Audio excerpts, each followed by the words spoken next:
ഗുരുവായൂരപ്പൻ കോളേജിലെ അപർണ ടീച്ചർ പറഞ്ഞിട്ടാണ് ഞാൻ ഈ ക്ലാസ്സിലേക്ക് പ്രിപ്പയർ ചെയ്തത്. ചിത്രാംഗതയാണ് എന്നോട് പറയാനായിട്ട് പറഞ്ഞത്. ചിത്രാംഗത എന്നുള്ള ഋതുപർണോ ഘോഷിൻ്റെ സിനിമ. അപ്പോൾ ചിത്രാംഗത എന്നുള്ള സിനിമയെക്കുറിച്ച് സംസാരിക്കുന്നതിന് മുമ്പായിട്ട് നമുക്ക് ഋതുപർണയെ ഒന്ന് പരിചയപ്പെടേണ്ടതുണ്ട്. ഋതുപർണോ ഘോഷിനെ കുറിച്ച് കുറച്ച് കാര്യങ്ങൾ പറയേണ്ടതുണ്ട്. ബംഗാളി ഫിലിം ഇൻഡസ്ട്രിയിലെ ഏറ്റവും ഇൻഫ്ലുവൻഷ്യൽ ആയിട്ടുള്ള ഒരു സംവിധായകനായിരുന്നു ഋതുപർണോ ഘോഷ്. ഋതുപർണോ ഘോഷിൻ്റെ ഒരു പ്രത്യേകത എന്തായിരുന്നു എന്ന് വെച്ചാൽ അദ്ദേഹം ബംഗാളി സംസ്കാരത്തിൻ്റെ ഉള്ളിൽ അത്രയും തന്നെ ഇമേഴ്സ്ഡ് ആയിരുന്നു എന്നുള്ളതാണ്. അദ്ദേഹം കൈകാര്യം ചെയ്തിരുന്ന ഒരു ഒരു കൂട്ടം ആളുകൾ ആരായിരുന്നു എന്ന് ചോദിച്ചാൽ അവർ മിക്കവാറും മിഡിൽ ക്ലാസ് ആയിരുന്നു. ഒരു മധ്യവർഗ കുടുംബത്തിൻ്റെ ഉള്ളിലുള്ള പ്രശ്നങ്ങളും സങ്കീർണതകളും സംഘർഷങ്ങളുമാണ് അദ്ദേഹം തൻ്റെ സിനിമകളിലൂടെ പ്രധാനമായിട്ടും പറയാൻ ശ്രമിച്ചിരുന്നതെങ്കിലും അതുവരെ ബംഗാളി സിനിമയ്ക്ക് ഉണ്ടായിരുന്ന ഒരു ഭാവുകത്വത്തെ പുതിയ രീതിയിലേക്ക് അപ്ലിഫ്റ്റ് ചെയ്യുന്നതിന് അദ്ദേഹത്തിന് സാധിച്ചു എന്നുള്ളതാണ്. ആ രീതിയിൽ പറയുമ്പോൾ ബംഗാളി സിനിമയുടെ ഒരു മുഖച്ഛായ മാറ്റിയിട്ടുള്ള ഒരു സംവിധായകനാണ് ഋതുപർണോ ഘോഷ് എന്ന് പറയുന്നത്. അദ്ദേഹത്തിൻ്റെ ഒരു ജീവിതകാലം, അദ്ദേഹം വളരെ ചെറുപ്പത്തിൽ തന്നെ സിനിമയുടെ ഒരു ലോകം ഉപേക്ഷിച്ച് പോകേണ്ടി വന്നു. എങ്കിൽ കൂടിയും അദ്ദേഹത്തിൻ്റെ ഉള്ള കാലം അദ്ദേഹം വളരെ അവിസ്മരണീയമായിട്ടുള്ള ഒരുപാട് ചിത്രങ്ങൾ ബംഗാളി സിനിമയ്ക്ക് നൽകിയിട്ടാണ് യാത്രയായത്. 2013 അദ്ദേഹം മരണപ്പെടുന്നത്. അതുവരെയുള്ള ഒരു കാലം 1992 ഋതുപർണോയുടെ ആദ്യത്തെ സിനിമ വരുന്നത്. ഹിരർ ആങ്ടി എന്നുള്ള സിനിമയായിരുന്നു അത്. 1994 അദ്ദേഹം മുനീഷെ ഏപ്രിൽ എന്ന് പറഞ്ഞ അടുത്തൊരു സിനിമയായിട്ട് വരുന്നുണ്ട്. അത് national film award best feature ഫിലിമിന് നേടിയിട്ടുള്ളൊരു സിനിമ കൂടിയാണ് മുനീഷെ ഏപ്രിൽ. 1997 അദ്ദേഹത്തിൻ്റെ ദഹൻ എന്നുള്ളൊരു സിനിമയുണ്ട്. അതും നാഷണൽ ഫിലിം അവാർഡ് ലഭിച്ചിട്ടുള്ള ഒരു സിനിമയാണ് ഫോർ ബെസ്റ്റ് സ്ക്രീൻ പ്ലേ. അപ്പോൾ ഒരുപാട് സിനിമകൾ, അദ്ദേഹം പിടിക്കുന്ന എല്ലാ സിനിമകളും തന്നെ ബംഗാളി സിനിമയുടെ ഒരു മുഖമായി മാറുന്ന ഒരു അവസ്ഥയുണ്ടായിരുന്നു എന്നുള്ളതാണ്. 2000 ബറിവലി എന്ന് പറഞ്ഞിട്ടുള്ളൊരു സിനിമ അദ്ദേഹം പിടിക്കുന്നുണ്ട്. 1999 അസുഖ് എന്നുള്ളൊരു സിനിമയുണ്ട്. National film award best feature ഫിലിമിന് ലഭിച്ചിട്ടുള്ളൊരു സിനിമയാണ്, ബംഗാളി സിനിമയാണത്. ഉത്സബ് എന്ന് പറഞ്ഞിട്ടുള്ളൊരു സിനിമയുണ്ട് 2000. ഉത്സബ് ഇതുപോലെ തന്നെ നാഷണൽ അവാർഡ് മേടിച്ചിട്ടുള്ള ഒരു സിനിമയാണ് ഫോർ ബെസ്റ്റ് ഡിറക്ഷൻ. 2002 തിത്ലി എന്ന് പറഞ്ഞിട്ടുള്ളൊരു സിനിമയുണ്ട്. തിത്ലി വളരെ മനോഹരമായിട്ടുള്ള ഒരു സിനിമയാണ്. 2003 ശുഭോ മഹൂറത്ത് എന്ന് പറഞ്ഞിട്ടുള്ള സിനിമയുണ്ട്. 2003 ചോക്കർ ബാലി എന്ന് പറഞ്ഞൊരു സിനിമയുണ്ട്. ഈ ചോക്കർ ബാലി ഐശ്വര്യ റായ് എന്നുള്ള നടി അഭിനയിച്ച് വളരെ ശ്രദ്ധേയമായിട്ടുള്ള ഒരു സിനിമയാണ്. വളരെ വിമർശകരൊക്കെ വലിയ അഭിപ്രായം പറഞ്ഞിട്ടുള്ള സിനിമയാണ്. അതുപോലെ തന്നെയാണ് 2004 ഇറങ്ങിയിട്ടുള്ള റെയിൻകോട്ട് എന്ന് പറഞ്ഞിട്ടുള്ള സിനിമ. റെയിൻകോട്ടും ഐശ്വര്യ തന്നെ നായികയായിട്ടുള്ള ഒരു സിനിമയാണ്. ഐശ്വര്യയും അജയ് ദേവ്ഗനും അഭിനയിച്ചിട്ടുള്ള റെയിൻകോട്ട് എന്നുള്ള സിനിമ. 2005 അന്തർമഹൽ എന്നുള്ളൊരു സിനിമ. 2007 ഖേല. 2007 തന്നെ ശോഭചരിത്രോ കാൽപ്പനിക് എന്ന് പറഞ്ഞിട്ടുള്ളൊരു സിനിമയുണ്ട്. ശോഭചരിത്രോ കാൽപ്പനിക് national award for best feature film മേടിച്ചിട്ടുള്ളൊരു സിനിമയാണ്. വിഭാഷ ബസുവും പ്രസോൺജിത്തുമാണ് അതിലെ പ്രധാന കഥാപാത്രങ്ങൾ അവതരിപ്പിക്കുന്നത്. 2009 അഭോമൻ എന്ന് പറഞ്ഞിട്ടുള്ള സിനിമ, അത് national award for best direction കിട്ടിയിട്ടുള്ള ഒരു സിനിമയാണ്. 2010-11 കാലഘട്ടത്തിൽ അദ്ദേഹത്തിൻ്റെ ഒരു ശ്രദ്ധ പ്രധാനമായിട്ടും സിനിമയിലെ, പ്രത്യേകിച്ച് 2010 അദ്ദേഹം ഡിറക്റ്റ് ചെയ്യല്ല ചെയ്തത്, മറിച്ച് അഭിനയിക്കുകയാണ് ചെയ്തത്. അരേക്തി പ്രേമർ ഗോൾപ്പോ യെറ്റ് അനദർ ലവ് സ്റ്റോറി എന്ന് പറഞ്ഞിട്ടുള്ള ഒരു ബംഗാളി സിനിമയിൽ അദ്ദേഹം അഭിനയിക്കുന്നുണ്ട്. ഈ സിനിമ ചരിത്രപരമായിട്ട് ഇന്ത്യയിലെ വലിയ പ്രാധാന്യത്തോടു കൂടി കാണേണ്ട ഒരു സിനിമയാണെന്ന് ചരിത്രം ഉള്ള ഒരു സിനിമയാണത്. ആ സിനിമയുടെ ഒരു പ്രത്യേകത, അതിൽ അദ്ദേഹമല്ല അത് ഡയറക്റ്റ് ചെയ്യുന്നത്, കൗശിക് ഗാംഗുലിയാണ്. അത് റൈറ്റ് ചെയ്തിട്ടുള്ളതും ഡയറക്റ്റ് ചെയ്തിട്ടുള്ളതും കൗശിക് ഗാംഗുലിയാണ്. കൗശിക് ഗാംഗുലിയുടെ സംവിധാനത്തിന് കീഴിൽ ഋതുപർണോ അഭിനയിച്ചിട്ടുള്ള ഒരു സിനിമയാണ് അരേക്തി പ്രേമർ ഗോൾപ്പോ. അരേക്തി പ്രേമർ ഗോൾപ്പോയുടെ ഒരു പ്രത്യേകത, അത് 2010 ഇറങ്ങിയിട്ടുള്ള ഒരു സിനിമയാണ്. പക്ഷെ 2010 ഈ ട്രാൻസ്ജെൻഡേഴ്സിൻ്റെ പ്രശ്നങ്ങൾ, ഇന്ത്യയിൽ ആദ്യമായിട്ട് ഒരു വിഷയമായി കൊണ്ടുവന്നിട്ടുള്ള സിനിമ കൂടിയാണ് അരേത്തി പ്രേമർ ഗോൽപോ. ഇതിൽ ഋതുപർണോയും ഇന്ദ്രനീൽ സെൻഗുപ്തയുമാണ് പ്രധാനപ്പെട്ട കഥാപാത്രങ്ങൾ അവതരിപ്പിക്കുന്നത്. ഋതുപർണോയുടെ ഒരു വേഷം എന്ന് പറയുന്നത് ഒരു ട്രാൻസ്ജെൻഡർ ഫിലിം മേക്കറാണ് അദ്ദേഹം ആ സിനിമയിൽ, വിത്ത് എ ബൈസെക്ഷൽ ലവർ. അപ്പോൾ കോംപ്ലിക്കേറ്റഡ് ആണ് ആ സിനിമയുടെ ഒരു വിഷയ സമീപനം. കോംപ്ലിക്കേറ്റഡ് ആണ്. ആ വിഷയം തന്നെ വളരെ പ്രാധാന്യമുള്ളൊരു വിഷയമായിരുന്നു. ഇന്ത്യയുടെ ചരിത്രത്തിൽ, സിനിമയുടെ ചരിത്രത്തിൽ വളരെ പ്രധാനപ്പെട്ട ഒരു നീക്കമായിരുന്നു അരേത്തി പ്രേമർ ഗോൽപോ എന്ന് പറഞ്ഞിട്ടുള്ള സിനിമ. 2010 ഇറങ്ങിയിട്ടുള്ള സിനിമ. ഈ സിനിമയുടെ ഒരു പ്രത്യേകത, 2009 ഡൽഹി ഹൈക്കോർട്ടിൻ്റെ ഒരു വേർഡിക്റ്റ് ഉണ്ടാകുന്നുണ്ട്. സെക്ഷൻ 377 ഇന്ത്യൻ പീനൽ കോഡിലെ സെക്ഷൻ 377 ഒരു പോർഷൻ റദ്ദാക്കിക്കൊണ്ടുള്ള ഡൽഹി ഹൈക്കോർട്ടിൻ്റെ ഒരു വിധി ജൂലൈ 2009 വരുന്നുണ്ട്. അത് ഗേ സെക്സ് അൺകോൺസ്റ്റിറ്റ്യൂഷണൽ ആക്കുന്ന ഒരു വിധിയായിരുന്നു എന്നാണ്. അതായത് അതുവരെ ഉണ്ടായിരുന്ന സെക്ഷൽ മൈനോറിറ്റീസിൻ്റെ, പ്രത്യേകിച്ച് ഡിഫറെൻ്റ് ആയിട്ടുള്ള സെക്ഷൽ ബിഹേവിയർ ഉള്ള ആളുകളുടെ എക്സ്പ്രഷൻസിന് വലിയ വിലക്കുകളുണ്ടായിരുന്ന ഒരു നാടായിരുന്നു ഇന്ത്യ. അത് ബ്രിട്ടീഷുകാരുടെ കാലഘട്ടത്തിലുണ്ടായിരുന്ന 1861 നിർമ്മിച്ചിട്ടുള്ള ഒരു നിയമത്തിൻ്റെ പുറത്തായിരുന്നു. അത്രയും കാലത്തെ ഒരു അവഗണന, നിയമത്തിൻ്റെ മുന്നിലുള്ള ഒരു അവഗണന ഇന്ത്യയിലെ ട്രാൻസ്ജെൻഡേഴ്സ്, മൈനോറിറ്റി, സെക്ഷൽ മൈനോറിറ്റീസ് ഒക്കെ അനുഭവിച്ചിരുന്നത്.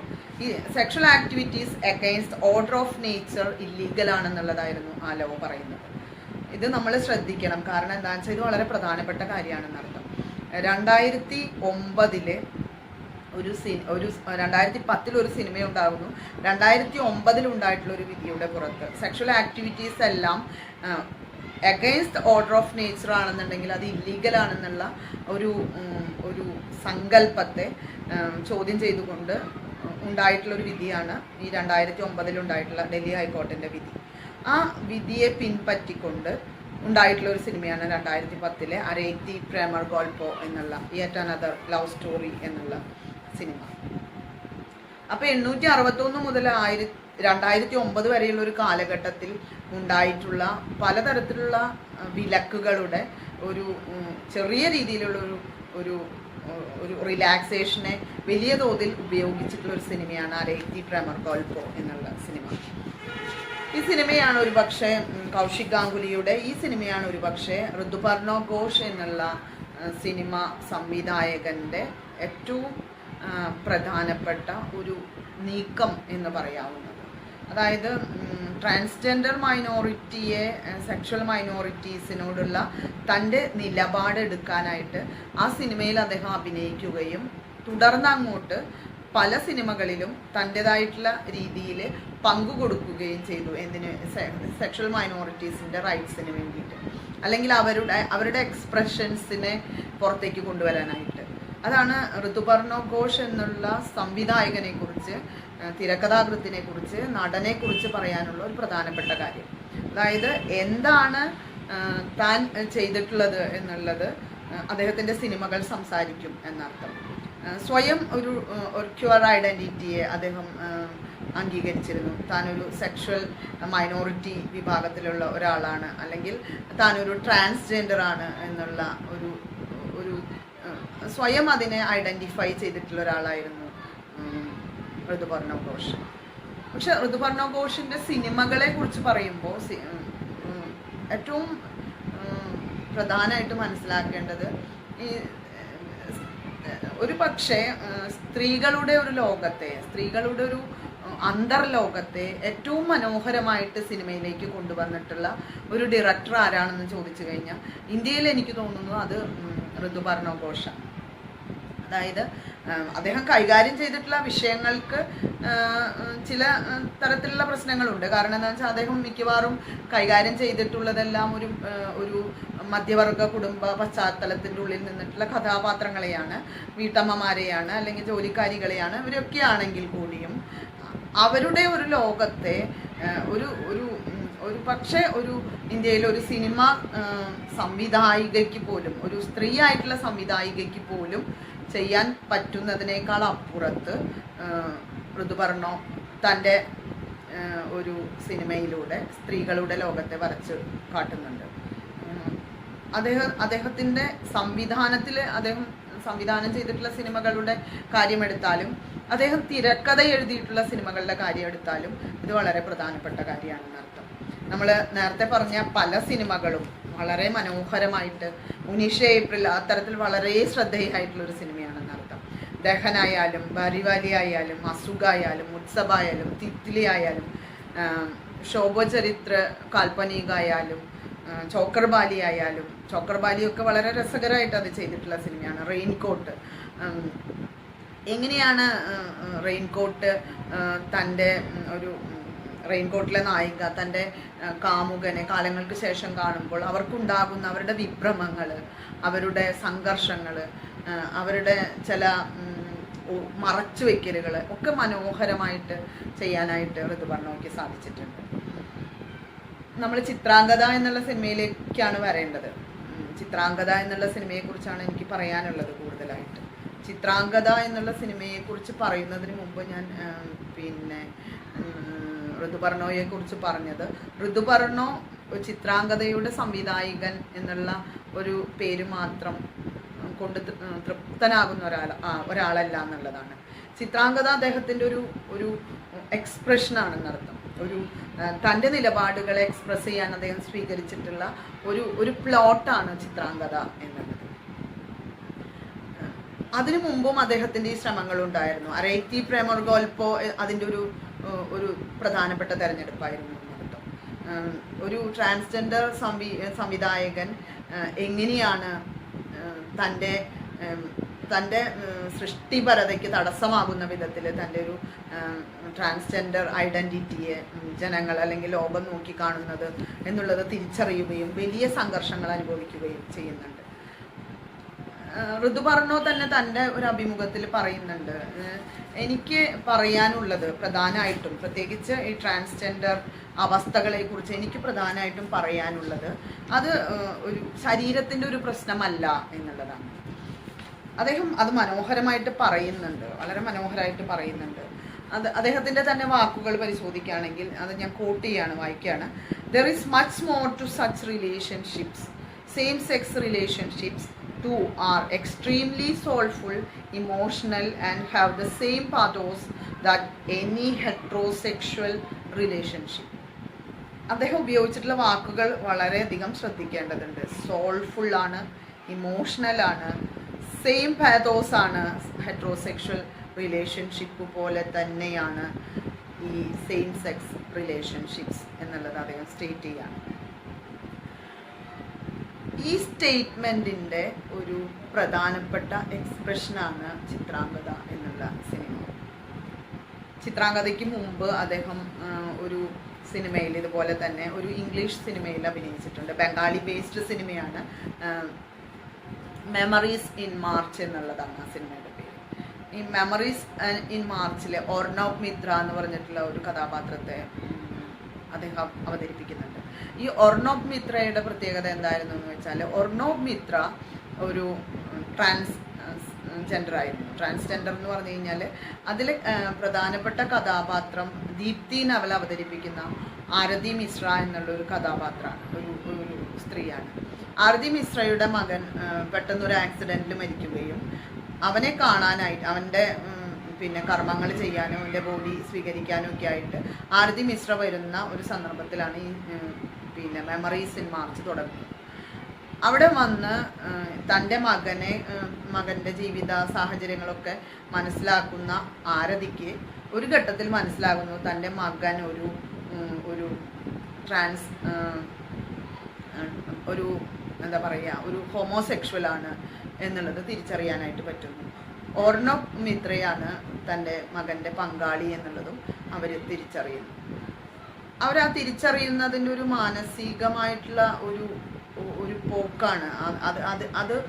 അതാണ് സിനിമ കൈകാര്യം ചെയ്യുന്ന ഒരു പ്രധാനപ്പെട്ട വിഷയം എന്ന് പറയുന്നത്. ആരതി എന്നുള്ള ഈ സ്ത്രീ, അതുവരെ അവർ സഹാന ചൗധരി എന്ന് പറഞ്ഞിട്ടുള്ള ഒരു പെൺകുട്ടിയാണ് തൻ്റെ മകൻ്റെ കാമുകി എന്നൊക്കെ സങ്കല്പിച്ച് വെക്കുകയും പെട്ടെന്ന് ഒർണവാണ് തൻ്റെ മകൻ പ്രണയിക്കുന്ന ആളെന്നുള്ളത് തിരിച്ചറിയുകയും ചെയ്യുന്ന ആ ഒരു ഷോക്ക്, ഒരു കൾച്ചറൽ ഷോക്ക് കൂടിയാണ്. ഒരു അമ്മയ്ക്ക് ഉണ്ടാകുന്ന ഒരു കൾച്ചറൽ ഷോക്കിനെ ഏറ്റവും മനോഹരമായിട്ട് ദീപ്തി നവലിൻ്റെ ആരതി എന്നുള്ള കഥാപാത്രം അവതരിപ്പിക്കുന്നു.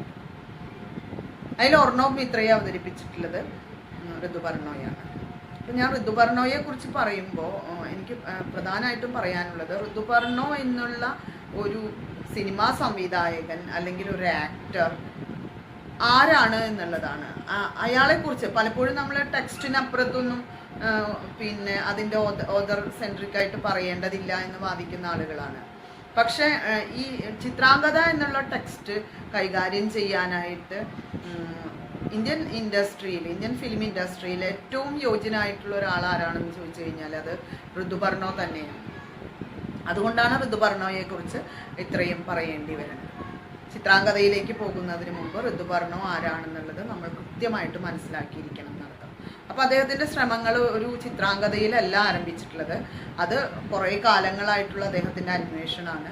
അദ്ദേഹത്തിൻ്റെ ഓരോ സിനിമയിലും ഈ ഒരു സെക്ഷൽ ഐഡൻറ്റിറ്റിയിൽ അദ്ദേഹത്തിന് ഉണ്ടായിട്ടുള്ള ആ ഒരു വ്യത്യാസം അല്ലെങ്കിൽ ആ ഒരു തിരിച്ചറിവ് നമുക്ക് മനസ്സിലാക്കാനായിട്ട് പറ്റും. അദ്ദേഹത്തിൻ്റെ ഓരോ സിനിമകളും അദ്ദേഹം സ്ക്രീൻ പ്ലേ ചെയ്തിട്ടുള്ള അനുരണൻ എന്ന് പറഞ്ഞിട്ടുള്ളൊരു സിനിമയുണ്ട്. മനോഹരമായിട്ടുള്ളൊരു സിനിമയാണ് അനുരണൻ. ഈ ഇതിലൊക്കെ സ്ത്രീ കഥാപാത്രങ്ങളെ കാണുമ്പോൾ വളരെ അത്ഭുതം തോന്നും നമുക്ക്. എങ്ങനെയാണ് സ്ത്രീകളെ ഇത്രയും മനോഹരമായിട്ട് ഒരാൾക്ക് തിരിച്ചറിയാനായിട്ട് പറ്റുക എന്നുള്ള ഒരു സംശയം നമുക്ക് എപ്പോഴും ഉണ്ടാകും. അപ്പോൾ ഞാൻ പറഞ്ഞു വരുന്നത് ഋതുപർണോ ആരാണ് എന്നുള്ളതാണ്. ഋതുപർണോ ഘോഷ് എന്നുള്ള ബംഗാളി സിനിമാ പ്രവർത്തകൻ എന്ന് എനിക്ക് പറഞ്ഞുകൂടാ, കാരണം അത് തെറ്റായിട്ടുള്ളൊരു പ്രയോഗമാണ്. ഋതുപർണോ എന്നുള്ള സിനിമയുടെ ഒരു പ്രണേതാവ് ആരാണ് എന്നുള്ളത് നമ്മൾ കൃത്യമായിട്ട് തിരിച്ചറിഞ്ഞിട്ട് വേണം ചിത്രാംഗതയിലേക്ക് വരാനായിട്ട് എന്നുള്ളതാണ്. അദ്ദേഹത്തിൻ്റെ സിനിമകൾ അത്രമാത്രം മനോഹരമാണ്. എനിക്ക് ഈ സിനിമയെക്കുറിച്ച് സംസാരിക്കാനായിട്ട് എന്നെ അപർണ വിളിച്ച സമയത്ത് എന്നെ ഏറ്റവും സന്തോഷിപ്പിച്ചത് ഇത്രയും കാലം ഞാൻ ഋതുപർണോയുടെ കടുത്ത ആരാധിക്കുകയാണ്. ഇത്രയും കാലം ഞാൻ സിനിമ കുട്ടികളെ പഠിപ്പിക്കാറുണ്ടെങ്കിൽ എനിക്ക് ഇങ്ങനെ ഒരു അവസരം കിട്ടിയിട്ടില്ല ഋതുപർണോയെക്കുറിച്ച് പറയാനായിട്ട്. അപ്പോൾ എനിക്ക് ഭയങ്കര സന്തോഷം തോന്നി, ഭയങ്കരമായിട്ടുള്ളൊരു എക്സൈറ്റ്മെൻറ്റ് ഉണ്ടാക്കി. പിന്നെ കുറേ തിരക്കുകൾ ഉണ്ടായതുകൊണ്ട് എനിക്കത് കുറേ നീട്ടി വയ്ക്കേണ്ടതായിട്ട് വന്നു, അതിൽ കുറച്ച് ബുദ്ധിമുട്ടും ഉണ്ടായി. പക്ഷേ വലിയൊരു സന്തോഷം ഉണ്ടാക്കാൻ പറ്റുന്ന വിധത്തിലുള്ള ഒരു ആന്തരിക ലോകത്തെ സ്ത്രീകളുടെ ഉള്ളിൽ വളർത്തിയെടുക്കാനായിട്ട് സാധിക്കുന്ന ഒരു സിനിമാ പ്രവർത്തകനാണ്, അല്ലെങ്കിൽ ഒരു സിനിമയുടെ ഒരു സ്വഭാവത്തിൽ നിൽക്കുന്ന ഒരാളാണ് ഋതുപർണോ. ഞാൻ പറയുന്നതിൽ ചില സമയത്ത് പ്രവർത്തകൻ എന്നൊക്കെ പറഞ്ഞു പോകുന്നുണ്ട്, അത് തെറ്റായിട്ടുള്ള പ്രയോഗമാണ്. കാരണം നമ്മുടെ ഒരു സോക്കോൾഡ് ധാരണയുടെ ഉള്ളിൽ നിന്നുകൊണ്ട് അറിയാണ്ട് ചിലപ്പോൾ സ്ലിപ്പ് ഓഫ് ടങ് എന്നൊക്കെ പറയുന്ന പോലെയുള്ളൊരു സംഭവമാണത്. അതുകൊണ്ട് നിങ്ങളത് തിരുത്തി വായിക്കണം. എനിക്ക് തെറ്റുപറ്റുന്നതാണെന്ന് അർത്ഥം. ഞാനത് മനഃപൂർവ്വം ചെയ്യുന്നതല്ല, അറിയാണ്ട് ഭാഷാപ്രയോഗങ്ങളിൽ നമുക്കുള്ള പോരായ്മകൾ കൊണ്ട് ചെയ്തു പോകുന്നതാണ്. അതുകൊണ്ട് അത് വളരെ ശ്രദ്ധിക്കണം നിങ്ങൾ. ഋതുപർണോയെ അത് വേദനിപ്പിക്കും എന്നർത്ഥം.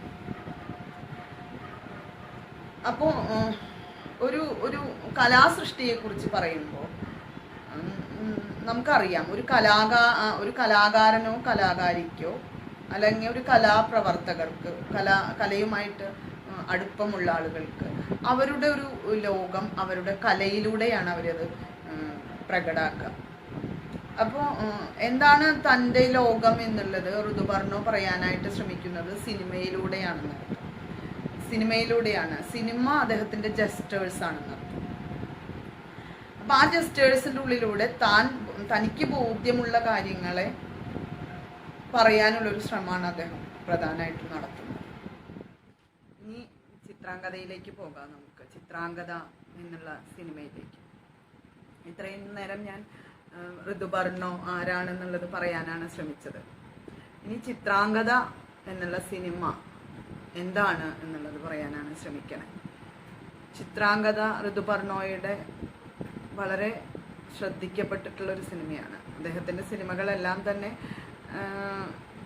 ബംഗാളി സിനിമാ ലോകം വളരെ കൗതുകത്തോടു കൂടി വളരെ എൻത്യൂസിയാസ്റ്റിക്കായിട്ട് കാത്തിരുന്ന് കാണുന്ന സിനിമകളാണ്.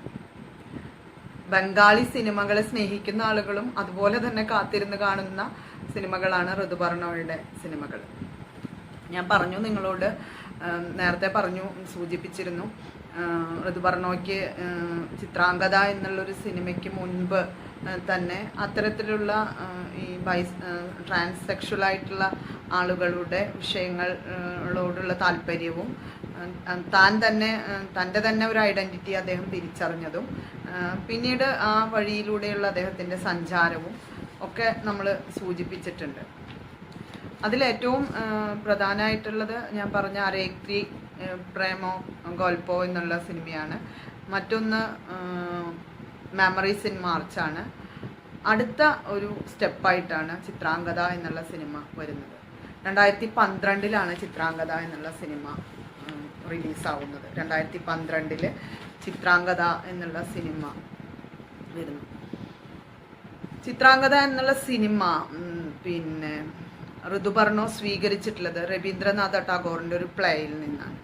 രവീന്ദ്രനാഥ ടാഗോറിൻ്റെ കടുത്ത ആരാധകനായിരുന്നു ഋതുപർണയുടെ സിനിമകൾ. ഞാൻ നേരത്തെ കുറേ സിനിമകളെ കുറിച്ച് പറഞ്ഞു. അദ്ദേഹത്തിൻ്റെ തിരക്കഥകൾ ഒക്കെ പരിശോധിച്ചിട്ടുണ്ടെങ്കിൽ നമുക്ക് മനസ്സിലാക്കാൻ പറ്റുന്ന ഒരു പ്രധാനപ്പെട്ട കാര്യം, അവിടെ എവിടെയെങ്കിലുമൊക്കെ രവീന്ദ്രനാഥ ടാഗോർ ഉണ്ടായിരിക്കും. രവീന്ദ്രനാഥ ടാഗോറിൻ്റെ ഒരു സാന്നിധ്യം അദ്ദേഹത്തിൻ്റെ സിനിമകളിൽ ഉടനീളം നമുക്ക് ഫീൽ ചെയ്യേണ്ടി വരും എന്നർത്ഥം. അത് പാട്ടുകളായിട്ടോ അദ്ദേഹത്തിൻ്റെ ഒരു സംഗീതമായിട്ടോ അല്ലെങ്കിൽ അദ്ദേഹത്തിൻ്റെ കഥകൾ തന്നെ അദ്ദേഹം സ്വീകരിക്കാറുണ്ട്, പ്ലേകൾ സ്വീകരിക്കാറുണ്ട്. അപ്പോൾ അങ്ങനെ ഉള്ള ഒരു സിനിമ തന്നെയാണ് ചിത്രാംഗത എന്നുള്ള സിനിമ. അപ്പോൾ ഞാൻ നേരത്തെ സൂചിപ്പിച്ചിരുന്നു, ഋതുപർണയുടെ ഒരു ലോകം എന്ന് പറയുന്നത് ഒരു മധ്യവർഗ പശ്ചാത്തലത്തിലുള്ള കഥാപാത്രങ്ങളും അവരുടെ കഥയുമാണ് അദ്ദേഹം പ്രധാനമായിട്ടും കൈകാര്യം ചെയ്തിരുന്നത്. ഒരു പക്ഷെ തനിക്ക് അറിയാവുന്ന ഒരു ലോകത്തെ സിനിമയിലേക്ക് കൊണ്ടുവരാൻ ശ്രമിച്ചു എന്നുള്ളതായിരിക്കാം. അവരുടെ ഒരു ബംഗാളികളുടെ ഒരു ഭദ്രലോകമാണ് അദ്ദേഹത്തിൻ്റെ എല്ലാ സിനിമകളിലും പ്രധാനമായിട്ടും പ്രത്യക്ഷപ്പെട്ടിരുന്നത്. ചിത്രാംഗത അതുപോലെ തന്നെയുള്ളൊരു ഒരു പശ്ചാത്തലത്തിലാണ് ചിത്രാംഗത എന്നുള്ള സിനിമയും സഞ്ചരിക്കുന്നത്. പക്ഷെ ചിത്രാംഗത കൈകാര്യം ചെയ്യുന്ന വിഷയം വളരെ വ്യത്യസ്തമായിട്ടുള്ളൊരു വിഷയമാണെന്നർത്ഥം. ഞാൻ നേരത്തെ സൂചിപ്പിച്ചതുപോലെ തന്നെയുള്ള ഒരു സെക്ഷൽ മൈനോറിറ്റീസിൻ്റെ അല്ലെങ്കിൽ ട്രാൻസ്സെക്ഷൽ ആയിട്ടുള്ള ആളുകളുടെ ഒരു പ്രശ്നങ്ങളെ അവതരിപ്പിക്കാനാണ് അദ്ദേഹം തൻ്റെ ഈ സിനിമയിൽ പ്രധാനമായിട്ടും ശ്രമിക്കുന്നത്. സിനിമയെക്കുറിച്ച് പറയുമ്പോൾ നമ്മളെപ്പോഴും ശ്രദ്ധിക്കേണ്ടത് സിനിമ അതിൻ്റെ ഒരു ഉദ്ദേശം എന്താണ്, അതിൻ്റെ ഒരു കഥാപാത്രങ്ങൾ എന്താണ്, അതിൻ്റെ ഒരു വഴി എങ്ങനെയാണെന്നുള്ളതൊക്കെയാണ് പറഞ്ഞു പോകേണ്ടത്. അപ്പോൾ ഈ സിനിമ പറയുന്നത് ചിത്രാംഗത എന്നുള്ള കഥാപാത്രത്തെ പരിചയപ്പെടുത്തുന്നത് തന്നെ. ചിത്രാംഗത എന്ന് പറയുന്നത് മഹാഭാരതത്തിലുള്ള ഒരു കഥാപാത്രമാണ്. മഹാഭാരതം ചിത്രാംഗതയെ ഒരു സുന്ദരിയായ ഒരു രാജകുമാരിയായിട്ടാണ് അടയാളപ്പെടുത്തുന്നത്. അർജുനന് ഇഷ്ടം തോന്നുന്ന ഒരു സുന്ദരിയായ രാജകുമാരിയായിട്ടാണ് ചിത്രാംഗതയെ അവതരിപ്പിക്കുന്നത്. പക്ഷെ പിന്നെ ടാഗോറിൻ്റെ ചിത്രാംഗത ഒരു മണിപ്പൂരി രാജകുമാരിയാണ്. പക്ഷെ ആ മണിപ്പൂരി രാജകുമാരിയുടെ ഒരു പ്രത്യേകത എന്താണെന്ന് വെച്ചാൽ അവർ തൻ്റെ അച്ഛന് ശിവനിൽ നിന്നൊരു വരം കിട്ടുകയാണ്. തനിക്ക് ഉണ്ടാകുന്ന മക്കൾ മുഴുവൻ ആൺകുട്ടികളാകും എന്നുള്ള ഒരു വരം കിട്ടുന്ന ഒരച്ഛൻ്റെ മകളായിട്ടാണ്, ഒരു പെൺകുട്ടിയായിട്ടാണ് പിന്നെ ചിത്രാംഗത ജനിക്കുന്നത്. അപ്പോൾ ടാഗോറിൻ്റെ ചിത്രാംഗതയെ അതുകൊണ്ട് തന്നെ ആ പെൺകുട്ടിയെ ഒരു പെൺകുട്ടിയായിട്ട് അംഗീകരിക്കാനായിട്ട് അച്ഛന് സാധിക്കുന്നില്ല, പിതാവിന് സാധിക്കുന്നില്ല. അതുകൊണ്ട് അവളെ ഒരു ആൺകുട്ടിയായിട്ട് വളർത്താൻ അദ്ദേഹം തീരുമാനിക്കുന്നു. അങ്ങനെ ആൺകുട്ടിയായിട്ട് വളർത്തുകയാണ്. അവളുടെ ഒരു ജെൻഡർ ഐഡൻറ്റിറ്റി ഹൈഡ് ചെയ്തുകൊണ്ട് അവളൊരു ആൺകുട്ടിയായിട്ട് വളർത്തുകയാണ്. അവളൊരു വാരിയർ ആയിട്ട് മാറുകയാണ് ചെയ്യുന്നത്. ഒരു ജെൻഡർ ഐഡൻറ്റിറ്റിയിൽ ഒരു ഹൈഡിങ് നടത്തിക്കൊണ്ട് അവൾ സ്ത്രീയാണെന്നുള്ളത് പുറം ലോകത്തെ അറിയിക്കാതെ വളരെ കർക്കശമായിട്ടുള്ള വഴികളിലൂടെ അവളെ കടത്തി വിട്ടുകൊണ്ട് അവളെ ഒരു ആൺകുട്ടിയായി ട്രെയിൻ ചെയ്യിക്കുകയാണ് ചെയ്യുന്നത്. അപ്പോൾ അതുകൊണ്ട് തന്നെ ടാഗോറിൻ്റെ ഒരു ഇൻ്റർപ്രിറ്റേഷൻ എന്ന് പറയുന്നത് മഹാഭാരതത്തിലുള്ള ചിത്രാംഗതയിൽ നിന്ന് വ്യത്യസ്തമായിട്ടുള്ള ഒരു പേഴ്സണൽ ഇൻ്റർപ്രിറ്റേഷൻ ആയിട്ടാണ് ഈ ചിത്രാംഗത എന്നുള്ള മണിപ്പൂരി രാജകുമാരി മാറുന്നത്. അപ്പോൾ മണിപ്പൂരി രാജകുമാരിയായിട്ടുള്ള ചിത്രാംഗതയെ പിന്നെ അവതരിപ്പിക്കുന്ന ടാഗോർ അവളുടെ ഒരു സെക്ഷൽ ഐഡൻറ്റിറ്റി ക്രൈസിസ് പറഞ്ഞു വെക്കാനായിട്ട് ശ്രമിക്കുന്നുണ്ട്. ഇവിടെ പിന്നെ ഋതുപർണം സ്വീകരിക്കുന്ന ചിത്രാംഗത ടാഗോറിൻ്റെ ചിത്രാംഗതയാണ്, മഹാഭാരതത്തിലുള്ള ചിത്രാംഗതയല്ല എന്നർത്ഥം. അപ്പോൾ ഈ ടാഗോറിൻ്റെ ചിത്രാംഗതയെ അവതരിപ്പിക്കുമ്പോൾ അദ്ദേഹം വളരെ കൃത്യമായിട്ട് അതിൻ്റെ ഉള്ളിൽ എന്താണ് തൻ്റെ ഒരു പ്രശ്നം എന്നുള്ളത്, ഈ സിനിമയിൽ നമുക്കറിയാം ഒരു സിനിമയെ സംബന്ധിച്ചിടത്തോളം ഒരു പ്രോബ്ലം ഉണ്ടാവും എപ്പോഴും. ആ പ്രോബ്ലം അവതരിപ്പിച്ചിട്ടാണ് ആ സിനിമ മുന്നോട്ട് പോകുന്നത് എന്നർത്ഥം. അപ്പോൾ അങ്ങനെ ഒരു പ്രോബ്ലത്തെ അദ്ദേഹം ഇവിടെ പറയാനായിട്ട് ശ്രമിക്കുന്നുണ്ട്. ആ ഒരു പ്രോബ്ലം എന്നുള്ളത് എന്താണ് എന്നുള്ളത് പറയുന്നുണ്ട്. അപ്പോൾ അത് പ്രധാനമായിട്ടും അദ്ദേഹത്തിൻ്റെ ആ സിനിമയിൽ തന്നെ ആ ഒരു ഭാഗം വളരെ കൃത്യമായിട്ട് പറയുന്നുണ്ട്. അതൊന്ന് നോക്കിയിട്ട് നമുക്ക് അതിലേക്ക് വന്നിട്ട് നമുക്ക് അടുത്ത ഒരു ഭാഗത്തിലേക്ക് ഒരു പ്രോബ്ലം സിനിമ മുന്നോട്ട് വയ്ക്കുന്നുണ്ട്. ആ പ്രോബ്ലം എന്താണെന്നുള്ളത് നമുക്ക് പരിശോധിക്കേണ്ടതുണ്ട്. ഞാൻ ആ ഭാഗം വായിക്കാം. It had to be an heir that was all the fathers know to carry on the name and family pride, and so the training began. But the child, to be a girl or boy, didn't. Children have dreams beyond their parents. എല്ലാ അച്ഛന്മാരുടെയും ഒരു ധാരണ അവരുടെ പിന്മുറക്കാർ അല്ലെങ്കിൽ അവരുടെ അനന്തരാവകാശികൾ എന്താവണം, അവരുടെ ഒരു പേരും അവരുടെ ഒരു കുടുംബ മഹിമയും കൊണ്ടുപോകുന്നവരായിരിക്കണം എന്നുള്ളതാണ് അവർക്ക് അതാണ് അറിയുന്ന ഒരു കാര്യം. അതുകൊണ്ട് അവരതിനു വേണ്ടി ട്രെയിൻ ചെയ്യിക്കാനായി തുടങ്ങുന്നു. പക്ഷെ കുട്ടി ആൺകുട്ടിയായാലും പെൺകുട്ടിയായാലും അത് തുടങ്ങുന്നില്ല എന്നാണ് പറയുന്നത്. കുട്ടികൾക്ക് അവരുടേതായ സ്വപ്നങ്ങളുണ്ട് എന്നുള്ളത് സിനിമ ഈ പിന്നെ ചിത്രാംഗത എന്നുള്ള സിനിമ തുടക്കത്തിൽ തന്നെ പറയുന്ന ഒരു കാര്യമാണ്. അപ്പോൾ അവിടെ വളരെ കൃത്യമായിട്ട് കുട്ടിയെ കുട്ടിയുടേതായ സ്വതന്ത്ര ലോകത്തേക്ക് സഞ്ചരിക്കാൻ അനുവദിക്കുക എന്നുള്ള ഒരു കാര്യം, അത് മാതാപിതാക്കൾ ചെയ്യേണ്ട കാര്യമാണ് എന്നുള്ളൊരു ഓർമ്മിപ്പിക്കലുണ്ട്. ചിത്രാംഗത മുന്നോട്ട് വയ്ക്കുന്ന പ്രധാനപ്പെട്ട ഒരു പ്രശ്ന പരിസരം നമുക്കറിയാം, ഒരു ഐഡൻറ്റിറ്റി ക്രൈസിസ് ആണ്. എന്താണ് തൻ്റെ സ്വത്വം എന്നുള്ളത് തിരിച്ചറിയാനായിട്ട് ശ്രമിക്കുന്ന ഒരു വ്യക്തിയും അതിനയാൾക്ക് നേരിടേണ്ടി വരുന്ന പലതരത്തിലുള്ള സംഘർഷങ്ങളുമാണ്. പ്രത്യേകിച്ച് ഒരു സെക്ഷൽ ഐഡൻറ്റിറ്റി എന്താണ് എന്നുള്ളതിനെ കുറിച്ചുള്ള ഒരു ബോധ്യത്തിലേക്ക് പോകാനായിട്ട് വഴിയിൽ അയാൾ കാണുന്ന തടസ്സങ്ങളാണ് പ്രധാനമായിട്ടും ചിത്രാംഗത എന്നുള്ള സിനിമ മുന്നോട്ട് വയ്ക്കാൻ ശ്രമിക്കുന്ന ഒരു കാര്യം.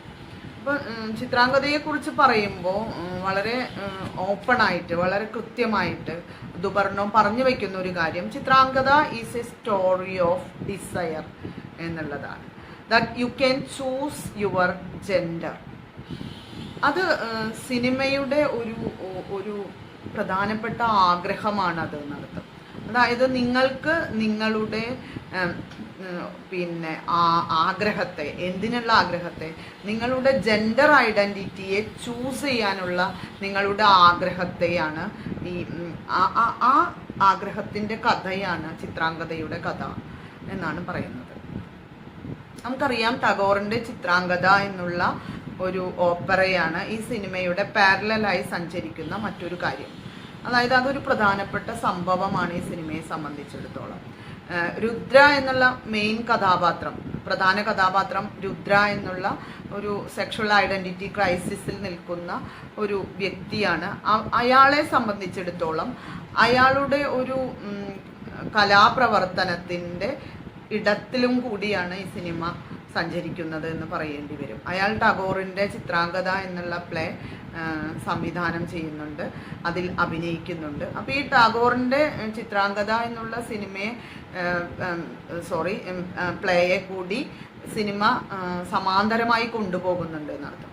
അപ്പോൾ അതിലെ ഒരു സംവിധാനത്തിൽ ഏർപ്പെട്ടിട്ടുള്ള ഒരു വ്യക്തി എന്നുള്ള മട്ടിൽ രുദ്രയുടെ ഉള്ളിൽ ആ ചിത്രാംഗത എന്നുള്ള കഥാപാത്രവും അത്ര തന്നെ സജീവമായിട്ട് നിൽക്കുന്നുണ്ട്. ഒപ്പം താൻ ആരാണ് എന്നുള്ളൊരു ഒരു ഒരു ഒരു ക്വസ്റ്റ്യനും ഉണ്ടെന്നർത്ഥം. താൻ ആരാണ് എന്നുള്ളൊരു ചോദ്യവും രുദ്ര സ്വയം ഉരുക്കഴിക്കാനായി ശ്രമിച്ചുകൊണ്ടിരിക്കുന്നുണ്ട്. സിനിമ ആരംഭിക്കുന്നത് ഒരു ആശുപത്രി പരിസരത്താണ്. ഈ സിനിമയുടെ പേര് ചിത്രാംഗത ദ ക്രൗണിങ് വിഷ് എന്നാണ്. അതിൻ്റെ പൂർണ്ണമായിട്ടുള്ള പേര് അതാണ്, ചിത്രാംഗത ദ ക്രൗണിങ് വിഷ് എന്നാണ്. അപ്പോൾ ആഗ്രഹങ്ങളുടെ ഒരു കെട്ടഴിക്കലാണെന്നർത്ഥം. അത് മുൻപിൻ നോക്കാതെയുള്ള ഒരു സഞ്ചാരം കൂടിയാണ്. അതിന് ഒരു ഭാവിയെക്കുറിച്ചോ അല്ലെങ്കിൽ അതിൻ്റെ ഒരു തുടർച്ചയെക്കുറിച്ചോ ഒന്നുള്ള ഒരു സംഘർഷത്തിലൂടെയല്ല അത് മുന്നോട്ട് പോകുന്നത് പ്രധാനമായിട്ടും. അപ്പോൾ ഈ സിനിമ ആരംഭിക്കുന്നത് ഒരു ആശുപത്രി പരിസരത്താണ്, ഒരു ആശുപത്രി മുറിയിലാണ് ആരംഭിക്കുന്നത്. അവിടെ രുദ്ര പിന്നെ ഒരു ആശുപത്രി പരിസരത്ത് തൻ്റെ ഒരു രോഗം എന്നുള്ളത് പറയാൻ പറ്റില്ല, അദ്ദേഹം ഒരു ശസ്ത്രക്രിയയ്ക്ക് ശേഷം കിടക്കുന്ന ഒരു സീനിലാണ് അത് ആരംഭിക്കുന്നത്. അപ്പോൾ ശസ്ത്രക്രിയ കഴിഞ്ഞ് പിന്നെ അദ്ദേഹം റെസ്റ്റ് ചെയ്യാണ്. അത് ലൈംഗിക അവയവങ്ങളെ ഒരു രീതിയിൽ വീണ്ടും റീഅസൈൻ ചെയ്യുന്ന ഒരു ശസ്ത്രക്രിയയാണ്. അപ്പോൾ ബ്രസ്റ്റ് ഇംപ്ലാന്റേഷൻ കഴിഞ്ഞിട്ടാണ് ആദ്യത്തെ ഒരു സീനിൽ അദ്ദേഹം കിടക്കുന്നത്. അപ്പോൾ ബ്രസ്റ്റ് ഇംപ്ലാന്റേഷന് ശേഷമുള്ള ഒരു എന്താ പറയുക, പോസ്റ്റ് ഓപ്പറേഷൻ ഒരു ട്രോമയിൽ കിടക്കുന്ന ഒരു പേഷ്യൻ്റായിട്ടാണ് അവതരിപ്പിക്കുന്നത്. പ്രത്യേകിച്ച് ഒരു ജെൻഡർ റീ അസൈൻമെൻ്റ് ആയതുകൊണ്ട് തന്നെ അതിൻ്റേതായ സംഘർഷങ്ങൾ അനുഭവിക്കുന്ന രോഗികൾക്ക് സാധാരണ ആശുപത്രികളിൽ ഉണ്ടാകുന്ന ഒരു എന്താ പറയുക, ഒരു കൗൺസിലിംഗ് സെഷൻ ഉണ്ട്. ആ സെഷന് വേണ്ടിയിട്ട് ഒരു ഡോക്ടർ രുദ്രയെ സമീപിക്കുന്നു, ഒരു കൗൺസിലിംഗ് ഡോക്ടർ സമീപിക്കുന്നു. ആ കൗൺസിലിംഗ് ഡോക്ടറുമായിട്ടുള്ള രുദ്രയുടെ സംഭാഷണങ്ങളിലൂടെയാണ് സിനിമ ആരംഭിക്കുന്നത്. അപ്പോൾ ആദ്യം അദ്ദേഹം ഈ കൗൺസിലിംഗ് എന്നുള്ളത് തനിക്ക് പറ്റില്ല എന്നുള്ളത് പറയുന്നു. പക്ഷെ പിന്നീട് ഈ ഡോക്ടറുമായി സംസാരിക്കുന്നതിലൂടെ അദ്ദേഹത്തിന് കുറേ കൂടി ഒരു എന്താ പറയുക, ഒരു അടുപ്പം ഈ ഡോക്ടറുമായിട്ട് ഉണ്ടാവുകയും അങ്ങനെ അവർ തമ്മിലുള്ള ഒരു സംഭാഷണത്തിലൂടെ കഥ പുരോഗമിക്കുകയും ചെയ്യാണ് ഉണ്ടാവുന്നത്. അപ്പോൾ ആ സംഭാഷണത്തിലൂടെയാണ് രുദ്ര ആരാണ് എന്നുള്ളത്, രുദ്രയുടെ പ്രശ്നങ്ങൾ എന്താണെന്നുള്ളത് പ്രേക്ഷകന് തിരിച്ചറിയാനായിട്ട് പറ്റുന്നത്. അതിനിടയിൽ ആശുപത്രിയിൽ തന്നെ പിന്നെ രുദ്ര തൻ്റെ ഒരു പ്ലേ ആയിട്ടുള്ള ടാഗോറിൻ്റെ ഓപ്പറയും കൂടി കാണുന്നുണ്ട്. തൻ്റെ ഒരു മനസ്സിൽ അത് കൂടി അതിൻ്റെ ഒരു സ്ക്രീനിങ് കൂടി നമുക്ക് കാണാനായിട്ട് പറ്റും. അപ്പോൾ ആ ഓപ്പറയിലെ ചിത്രാംഗത എന്നുള്ള കഥാപാത്രം ആരാണെന്നുള്ളത് ഞാൻ നേരത്തെ പറഞ്ഞു നിങ്ങളോട്. ആ ചിത്രാംഗത പിന്നെ ടാഗോറിൻ്റെ പ്ലേയിലുള്ള ചിത്രാംഗതയാണ്. അവരും ഈ പറഞ്ഞതുപോലെയുള്ള ഒരു ജെൻഡർ ഐഡൻറ്റിറ്റി പ്രശ്നം അനുഭവിക്കുന്ന ഒരാളായിട്ടാണ് ആ ചിത്രാംഗതയെയും അവതരിപ്പിക്കുന്നത്. അതിന് കാരണം എന്താണെന്നുള്ളത് നമ്മൾ സൂചിപ്പിച്ചതാണ്. മണിപ്പൂരി രാജാവായിട്ടുള്ള പിന്നെ ഒരാൾക്ക് തൻ്റെ മക്കൾ മുഴുവനും ആൺകുട്ടികളായിരിക്കും എന്നുള്ളൊരു വരം കിട്ടുകയും, ഞാൻ വീണ്ടും ആവർത്തിക്കുകയാണ്, അതിൻ്റെ ഭാഗമായിട്ട് അയാൾക്കുണ്ടാകുന്ന അടുത്ത കുട്ടി ഒരു പെൺകുട്ടിയായി പോവുകയും രാജാവിന് അത് അംഗീകരിക്കാൻ പറ്റാതെ അദ്ദേഹം തൻ്റെ മകനെ പോലെ ട്രെയിൻ ചെയ്യിക്കുന്നതുമാണ്. അവിടെയാണ് നമ്മൾ നേരത്തെ പറഞ്ഞ ഈ ട്രെയിനിങ് എന്നുള്ളത്, പാരൻസിൻ്റെ ട്രെയിനിങ് എന്നുള്ളത് ഒരു പ്രശ്നമായിട്ട് സിനിമ ഉയർത്തി കാണിക്കുന്നത്. അപ്പോൾ മകളാണ് ജനിച്ചത് തനിക്ക്, പക്ഷെ മകളെ മകനായി വളർത്താൻ തീരുമാനിക്കുകയും അതിൻ്റെ ഭാഗമായിട്ടുള്ള ട്രെയിനിങ് കൊടുക്കുകയും ചെയ്യുന്നു. പക്ഷെ കുട്ടിക്ക് എന്താണ് താല്പര്യം എന്നുള്ളത് ഒരിടത്തും അന്വേഷിക്കുന്നില്ല എന്നുള്ളതാണ്.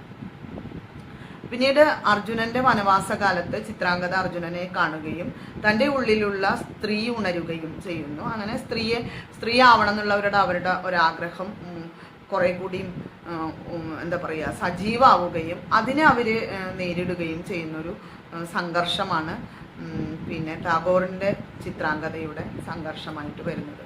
പിന്നീട് അവർ പിന്നെ പലതരത്തിലുള്ള ബുദ്ധിമുട്ടുകൾ അനുഭവിക്കുന്നു. അച്ഛൻ്റെ വലിയ തോതിലുള്ള വിലക്കുകളിലേക്ക് പോകേണ്ടതായിട്ട് വരുന്നു.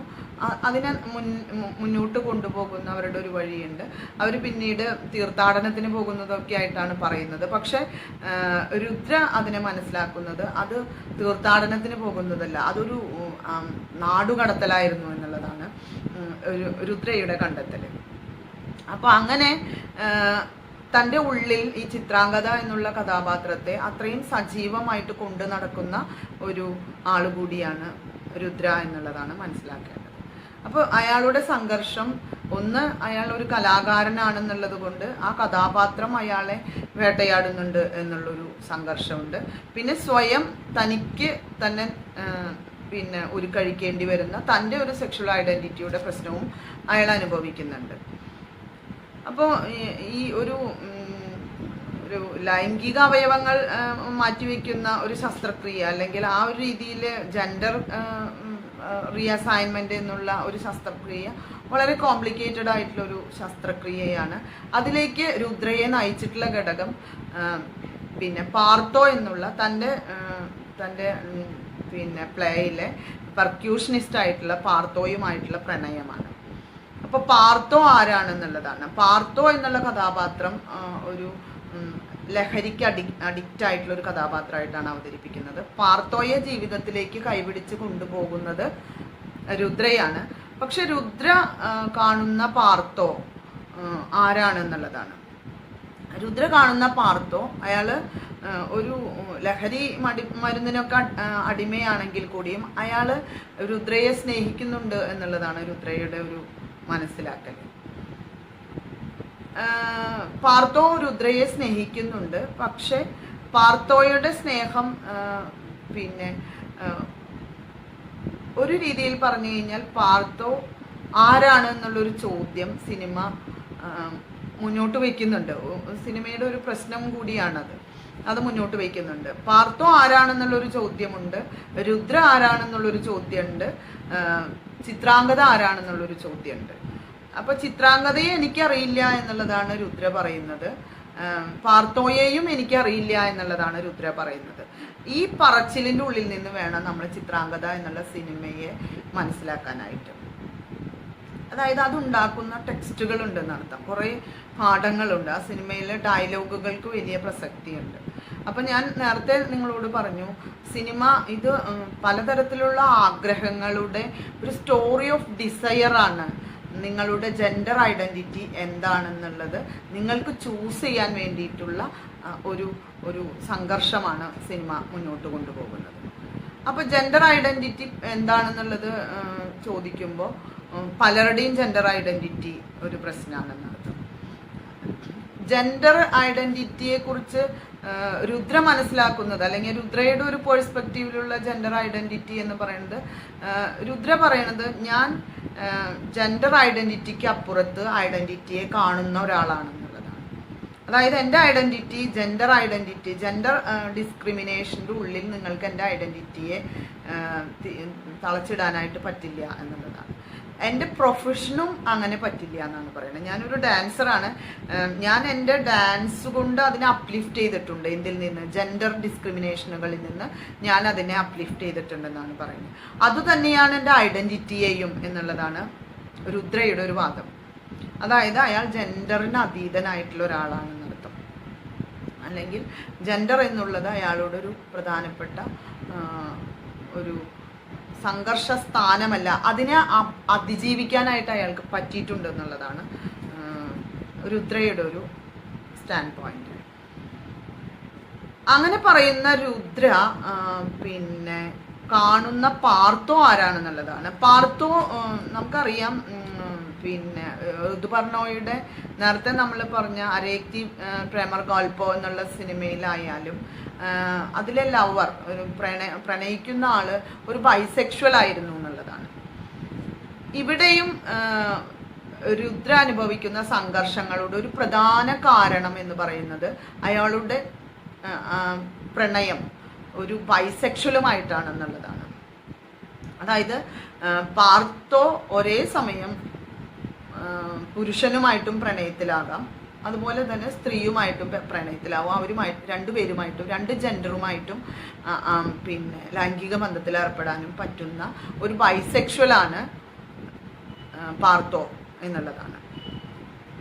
അങ്ങനെ ഒരു ആളാണ് പാർത്തോ എന്നുള്ളത് തിരിച്ചറിയാനായിട്ടുള്ള രുദ്രയുടെ ഒരു സംഘർഷമാണ് സിനിമയിലെ ഒരു പ്രധാനപ്പെട്ട ഒരു പ്രോബ്ലം എന്ന് പറയാവുന്നത്. അതായത് രുദ്ര പാർത്തോയുമായി പ്രണയത്തിലാകുന്നു. പാർത്തോയ്ക്ക് കുട്ടികളെ ഇഷ്ടമായതുകൊണ്ട് ഒരു കുട്ടിയെ ദത്തെടുക്കണം എങ്കിൽ ഇന്ത്യൻ നിയമങ്ങൾ പ്രകാരം ഒരു കപ്പിളിന് മാത്രമേ സാധിക്കുള്ളൂ എന്നും, അങ്ങനെ ആവുമ്പോൾ ഞാനൊരു സ്ത്രീയായി മാറാം എന്നുള്ളതും, അതായത് ജെൻഡർ ഐഡന്റിറ്റിയിൽ അയാൾ കുറെ കൂടി അടുപ്പം സൂക്ഷിക്കുന്നത് സ്ത്രീയോടായതുകൊണ്ട് അയാൾ സ്ത്രീയായി മാറാം എന്നുള്ളത് പറയുകയും അങ്ങനെ സ്ത്രീയായി പിന്നെ ബൈസെക്സ് സ്ത്രീയായി മാറാനുള്ള ജെൻഡർ റീഅസൈൻമെന്റ് സർജറിക്ക് വേണ്ടി തയ്യാറെടുക്കുകയും ചെയ്യുന്നു. പക്ഷെ ഈ സർജറിയുടെ ഇടയിൽ നമ്മൾ ഈ പറഞ്ഞ ആദ്യത്തെ ഒരു സന്ദർഭത്തിലുള്ള ബ്രസ്റ്റ് ഇംപ്ലാന്റേഷൻ കഴിഞ്ഞതിന് ശേഷം പിന്നെ എന്ത് സംഭവിക്കുന്നു വെച്ചാൽ പാർത്തോ ആ പ്ലേയിലുള്ള കസ്തൂരി എന്നുള്ള ചിത്രാംഗതയെ അവതരിപ്പിക്കുന്ന കസ്തൂരി എന്നുള്ള ഒരു ഡാൻസറുമായിട്ട് അയാൾ പ്രണയത്തിലാകുന്നു. അവര് തമ്മിലുള്ള പ്രണയത്തെ തിരിച്ചറിയാനായിട്ട് രുദ്രയ്ക്ക് സാധിക്കുന്നത് വളരെ ദയനീയമായിട്ടുള്ളൊരവസ്ഥയിലാണെന്ന് അർത്ഥം. അവിടെയാണ് ഈ സിനിമ ഉണ്ടാക്കുന്ന ഒരു പ്രധാനപ്പെട്ട സംഘർഷ സ്ഥാനം രൂപപ്പെടുന്നത്. പാർത്തോ പിന്നെ കസ്തൂരിയുമായിട്ട് ആശുപത്രിയിൽ രുദ്രയെ കാണാൻ വരുന്നൊരു സീനുണ്ട്. അവിടെ രുദ്ര പിന്നെ സ്ലീപ്പിംഗ് പിൽ കഴിച്ച് ഉറങ്ങാൻ വേണ്ടി ശ്രമിക്കുന്ന ഒരു സമയത്ത് കസ്തൂരിയും പിന്നെ പാർത്തോയും തമ്മിലുള്ളൊരു പ്രണയത്തിൻ്റെ ഒരു സംഭാഷണം നടക്കുന്നുണ്ട്. ആ സംഭാഷണത്തിൻ്റെ ഉള്ളിൽ നിന്നാണ് രുദ്ര തിരിച്ചറിയുന്നത് ഇവർ തമ്മിൽ ഒരു റിലേഷൻഷിപ്പ് ഉണ്ട് എന്നുള്ളത്. അപ്പോൾ രുദ്ര തൻ്റെ പ്രണയത്തിന് വേണ്ടി തൻ്റെ ശരീരത്തെ തന്നെ മാറ്റി പിന്നെ അയാളുടെ താല്പര്യം, ഒരു കുട്ടിയോടുള്ള പാർത്തോയുടെ അതിയായിട്ടുള്ള ഒരു താല്പര്യം മനസ്സിലാക്കി ഒരു കുട്ടിയെ അഡോപ്റ്റ് ചെയ്യാൻ വേണ്ടി തൻ്റെ ശരീരത്തെ പിന്നെ അതിനുവേണ്ടി വഴക്കിയെടുക്കാൻ ശ്രമിക്കുമ്പോഴാണ് പാർത്തോ വേറൊരു സ്ത്രീയുമായിട്ട് പ്രണയത്തിലാണെന്നുള്ളത് ആ ഓപ്പറേഷൻ കഴിഞ്ഞു കിടക്കുന്ന രുദ്ര തിരിച്ചറിയുന്നത്. മറ്റൊരു സന്ദർഭത്തിൽ രുദ്ര അത് പറയുന്നുണ്ട്, നീ കസ്തൂരിയോട് ഒരിക്കലും അങ്ങനെ ചെയ്യരുത്, കാരണം അത് ഹ്യൂമിലിയേറ്റിംഗ് ആണ് എന്നുള്ളത്. പാർത്തോ അതിനൊരു മറുപടിയും പറയുന്നുണ്ട്, എനിക്ക് നിന്നെ ഇഷ്ടമായിരുന്നു, നീ വളരെ എനർജറ്റിക് ആയിട്ടുള്ള പുരുഷ ശരീരിയായിട്ടുള്ള നിന്നെ എനിക്കിഷ്ടമായിരുന്നു. ഇപ്പോൾ നീ ഒരു ഹാഫ് തിങ് ആണെന്നാണ് പറയുന്നത്, ഒരു പകുതി വസ്തുവാണെന്നാണ് പറയുന്നത്. ഹാഫ് തിങ്, ആ പ്രയോഗം അങ്ങനെയാണ്, ഒരു ഹാഫ് തിങ് ആണ്. അതായത് പുരുഷ ശരീരത്തിൽ ഒരു സ്ത്രീയെ ഉണ്ടാക്കുന്നതിൻ്റെ ഒരു കൃത്രിമത്വം നിനക്കുണ്ട് എന്നാണ് പറയുന്നത്. ഒരു സിന്തറ്റിക് തിങ് എന്നാണ് അടുത്ത് പറയുന്നത്. വളരെ കൃത്രിമമായിട്ടുള്ളൊരു വസ്തുവാണ്. എനിക്ക് ഒരു സ്ത്രീയെ ഇഷ്ടപ്പെടാനാണെങ്കിൽ സ്ത്രീയെയാണ് വേണ്ടത്, അല്ലാതെ ഇതുപോലെ സിന്തറ്റിക് വണ്ണല്ല എന്നും സൂചിപ്പിക്കുന്നു. അവിടെ രുദ്ര പൂർണ്ണമായിട്ടും തകർന്നു പോകുന്നൊരവസ്ഥയുണ്ടാകുന്നുണ്ട്. അതായത് രുദ്ര എന്നുള്ള കഥാപാത്രം പാർത്തോയോടുള്ള പ്രണയം കൊണ്ട് തൻ്റെ ശരീരത്തെ ഒരു സെക്സ് ചേഞ്ചിന് വേണ്ടി അത്രയും സങ്കീർണമായിട്ടുള്ള ഓപ്പറേഷനുകളിലൂടെ കടത്തിവിടാൻ വേണ്ടി ശ്രമിക്കുമ്പോൾ അത് രുദ്ര പറയുന്നുമുണ്ട്, ഞാൻ എങ്ങനെയായിരുന്നു അങ്ങനെ തന്നെ സന്തോഷത്തിലായിരുന്നു എന്ന്. എനിക്ക് എൻ്റെ അവസ്ഥയിൽ സന്തോഷം ഉണ്ടാവാത്തൊരവസ്ഥ ഉണ്ടായിരുന്നില്ല. പിന്നെ എല്ലാവർക്കും ഉള്ളതുപോലെ നമുക്ക് പ്രകൃതി തരുന്നതിലുള്ളൊരു അസംതൃപ്തി എനിക്കും ഉണ്ടായിരുന്നു എന്നേ ഉള്ളൂ. അതെല്ലാവർക്കും ഉണ്ടാകില്ലേ എന്നും രുദ്ര ചോദിക്കുന്നുണ്ട്. ഈ സിനിമയിൽ ഏറ്റവും എന്താ പറയുക, വൈകാരികമായിട്ട് നമ്മളെ തപിപ്പിക്കുന്ന ഒരു രംഗം കൂടിയാണ് ഈ സന്ദർഭം. അതായത് രുദ്ര പാതി വഴിയിൽ തൻ്റെ ശരീരത്തെ എന്ത് ചെയ്യണം എന്നറിയാതെ ഇങ്ങനെ സംഘർഷപ്പെടുന്നൊരവസ്ഥ സിനിമ കാണിച്ചു തരുന്നുണ്ട്. ഋതുപർണോ ശ്രമിക്കുന്നതും അതിനു വേണ്ടി തന്നെയാണ്. അതായത് ഈ ട്രാൻസ്സെക്ഷൽ ആക്ടിവിറ്റീസിലേക്ക് പോകുന്ന ആളുകൾ, അല്ലെങ്കിൽ ഒരു ജെൻഡർ ക്രൈസിസ് അനുഭവിക്കുന്ന ആളുകൾ അവരുടെ ശരീരവും മനസ്സും ഏതെല്ലാം സങ്കീർണതകളിലൂടെ സഞ്ചരിക്കുന്നു എന്നുള്ളത്. നേരത്തെ ഞാൻ ഋതുപർണോയുടെ ഒരു ഡയലോഗ് നിങ്ങളോട് പറഞ്ഞിരുന്നു. എല്ലാ ഹെട്രോസെക്ഷൽ റിലേഷൻഷിപ്പ് പോലെ തന്നെയാണ് ഹോമോസെക്ഷൽസിൻ്റെയും റിലേഷൻഷിപ്പ് എന്ന് പറയുന്നത്. നമ്മൾ വിചാരിക്കുന്നത് അത് ശരീരത്തിൻ്റെ ഒരു ആവശ്യമാണെന്ന്, പക്ഷെ അത് ശരീരത്തിൻ്റെ ആവശ്യം പോലെ തന്നെ മനസ്സിൻ്റെയും ആവശ്യമാണ് എന്നുള്ളത് തന്നെയാണ് രുദ്രയും പറയാൻ ശ്രമിക്കുന്ന കാര്യം. അതായത് കസ്തൂരി ഗർഭിണിയാണെന്ന് അറിയുന്ന ഒരു സന്ദർഭത്തിൽ രുദ്ര പിന്നെ വലിയ തോതിൽ തൻ്റെ ഉള്ളിൽ വരുന്ന സങ്കടത്തെ മറച്ചു വെച്ചുകൊണ്ട് അയാളെ കൺഗ്രാജുലേറ്റ് ചെയ്യുന്നുണ്ട്. പക്ഷെ പാർത്തോ വളരെ ദയനീയമായിട്ട്, കസ്തൂരി ഒരു ഡാൻസറാണ്, അവർക്ക് ഡാൻസ് ചെയ്യലാണ് അവരുടെ ഒരു പ്രൊഫഷൻ.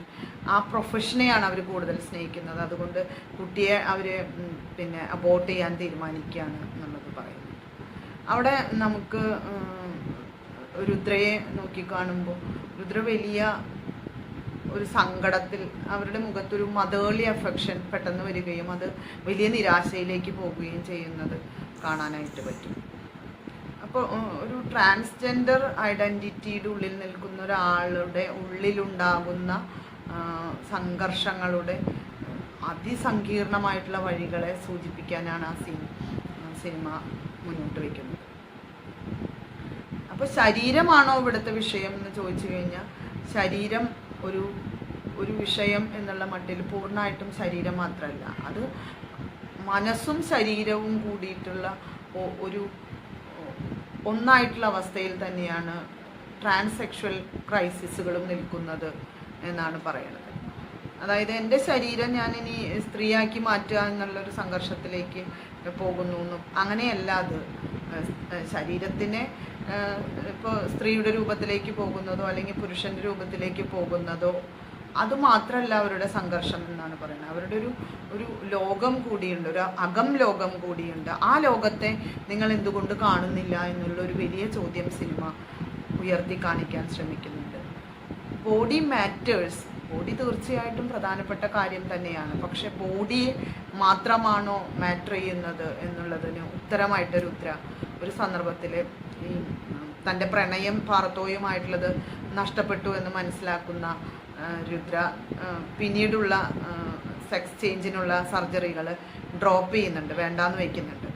അപ്പോൾ ഡോക്ടർ ചോദിക്കുന്നുണ്ട്, നിങ്ങളുടെ ശരീരത്തിൽ പിന്നെ ബ്രസ്റ്റ് ഇംപ്ലാന്റ് ചെയ്തത് അത് വീണ്ടും ഓപ്പറേറ്റ് ചെയ്ത് വേണ്ട എന്ന് വയ്ക്കാൻ തീരുമാനിക്കുമ്പോൾ ഒരു ചെറിയ പാടുകൾ ഉണ്ടാകുന്നു. ശരീരത്തിലെ പാടുകളല്ലേ, അത് ഒരു പ്രധാനപ്പെട്ട കാര്യമല്ല എന്നുള്ളത് രുദ്ര പറയുന്നുണ്ട്.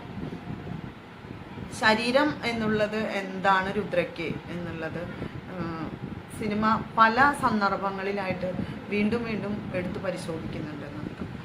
തൻ്റെ പ്രണയത്തിന് വേണ്ടി ചേഞ്ച് ചെയ്യാവുന്ന ഒന്നാണ് ശരീരം എന്ന് വിചാരിക്കുന്നത്. ശരീരം പെർമനൻ്റ് ആയിട്ടുള്ള ഒന്നല്ല എന്നുള്ളൊരു ബോധ്യവും രുദ്രയ്ക്കുണ്ട്. പാർത്തോ പക്ഷെ മറ്റൊരു സന്ദർഭത്തിൽ ഇതിൻ്റെ വേറൊരു എക്സ്റ്റൻഷനാണ് പാർത്തോ. യഥാർത്ഥത്തിൽ നമ്മൾ രുദ്രയെ എങ്ങനെ പരിചരിക്കുന്നു, അല്ലെങ്കിൽ രുദ്രയെ ഒരു സെൻട്രൽ ക്യാരക്ടർ എന്നുള്ള മട്ടിൽ എങ്ങനെ പരിചരിക്കുന്നു, അതുപോലെ തന്നെ പ്രാധാന്യം അർഹിക്കുന്ന ഒരു കഥാപാത്രമാണ് പാർത്തോയെ. പാർത്തോ ഈ ബൈസെക്ഷൽ ഐഡൻറ്റിറ്റീസിനെ എപ്പോഴും, അതായത് നമ്മുടെ ഒരു പ്രധാനപ്പെട്ട പ്രോബ്ലത്തെയാണ്, സമൂഹത്തിൻ്റെ ഒരു പ്രധാനപ്പെട്ട പ്രോബ്ലത്തെയാണ് പാർത്തോ മുന്നോട്ട് വയ്ക്കുന്നത്. അതായത് ഡൈവേഴ്സ് ആയിട്ടുള്ള സെക്ഷൽ ക്രൈസിസുകളെ സിനിമ കൊണ്ടുവരുന്നുണ്ട് എന്നുള്ളതാണ്. അതിൽ ഹെട്രോസെക്ഷുവാലിറ്റി ഉണ്ട്, ഹോമോസെക്ഷുവാലിറ്റി ഉണ്ട്, ബൈസെക്ഷുവാലിറ്റി ഉണ്ട്. അതിൽ ബൈസെക്ഷുവാലിറ്റി വളരെ പ്രധാനപ്പെട്ട കാര്യമാണ്. സെക്ഷൽ നോംസിൻ്റെ ഉള്ളിൽ നമ്മളെപ്പോഴും സ്ത്രീയും പുരുഷനും തമ്മിലുള്ള ബന്ധമാണ് വളരെ നാച്ചുറൽ ആയിട്ടുള്ളതെന്ന് പറഞ്ഞ് നമ്മൾ അതിനെ അംഗീകരിക്കുന്നുണ്ട്. അല്ലെങ്കിൽ പുരോഗമനപരമായിട്ട് നമ്മൾ സ്ത്രീയും തമ്മിലുള്ള ലെസ്ബിയൻ ബന്ധങ്ങളെയും പുരുഷനും തമ്മിലുള്ള ഗേ ബന്ധങ്ങളെയും നമ്മൾ അംഗീകരിക്കുന്നുണ്ട്. അതായത് അതിനെയാണ് നമ്മൾ ഹോമോസെക്ഷൽ റിലേഷൻഷിപ്പ് എന്ന് പറയുന്നത്. അതായത് ഏതെങ്കിലും ഒരു ടൈപ്പിലേക്ക് നിങ്ങളെ മാറ്റണം എന്നുള്ള ഒരു നിർബന്ധം സാമൂഹികമായിട്ടുള്ള സദാചാരബോധത്തിൻ്റെ ഉള്ളിൽ, അതിൻ്റെ തന്നെ സദാചാരബോധത്തിൻ്റെ ഉള്ളിലേക്ക് വരുന്നുണ്ട് എന്നർത്ഥം. അപ്പോഴാണ് ബൈസെക്ഷുവാലിറ്റി കടന്നു വരുന്നത്. ബൈസെക്ഷുവാലിറ്റി എന്ന് പറഞ്ഞു കഴിഞ്ഞാൽ ഇഷ്ടമുള്ള ആളുകളെ, സ്ത്രീ ആയാലും പുരുഷനായാലും തൻ്റെ ഇഷ്ടത്തിനനുസരിച്ച് സെക്ഷൽ റിലേഷൻഷിപ്പിലേക്ക് പോകാൻ പറ്റുന്ന ഒരാളെ, അവരെ അംഗീകരിക്കുന്നിടത്തേക്ക് വരുന്നിടത്ത് സിനിമ വീണ്ടും സങ്കീർണമായിട്ടുള്ള ചില വഴികൾ തുറന്നു വയ്ക്കുന്നുണ്ട്. ഇപ്പോൾ ബൈസെക്ഷൽ ക്രൈസിസുകൾ പ്രധാനമായിട്ടും നമ്മൾ ഏതെങ്കിലും ഒരു ടൈപ്പിലേക്ക് ഇത്തരം ഐഡൻറ്റിറ്റികളെ കൊണ്ടുപോകുമ്പോഴുണ്ടാകുന്ന ഒരു പ്രശ്നമാണ്. ആ പ്രശ്നത്തെയും സിനിമ കൊണ്ടുവരാൻ ശ്രമിക്കുന്നുണ്ട്. അപ്പോൾ അങ്ങനെ നോക്കുമ്പോൾ ഇതിൻ്റെ ഒരു മാട്രിക്സ് എന്ന് പറയുന്നത് വളരെ കോംപ്ലിക്കേറ്റഡ് ആണ്. അത് കോംപ്ലിക്കേറ്റഡ് ആണെന്ന് പറയുന്നത് പോലെ തന്നെ പ്രധാനപ്പെട്ടതാണ്. അത് നിങ്ങൾക്ക് നിശ്ചയിക്കാനായി പറ്റുന്നതല്ല എന്നുള്ളത്. നിങ്ങൾ എങ്ങനെയാണ് ഒരു നിർവചനത്തിലേക്ക് എത്തുന്നത് എന്നുള്ളൊരു ചോദ്യം. എങ്ങനെയാണ് നിങ്ങൾ സ്ഥിരാവസ്ഥയെ നോക്കിക്കാണുന്നത്? സ്ഥിരമായിട്ടുള്ളൊരു അവസ്ഥയുണ്ടോ, ശരീരത്തിനുണ്ടോ, മനസ്സിനുണ്ടോ? ഇങ്ങനെയുള്ള ചോദ്യങ്ങളിലേക്ക് അത് നയിച്ചുകൊണ്ടിരിക്കുന്നത്.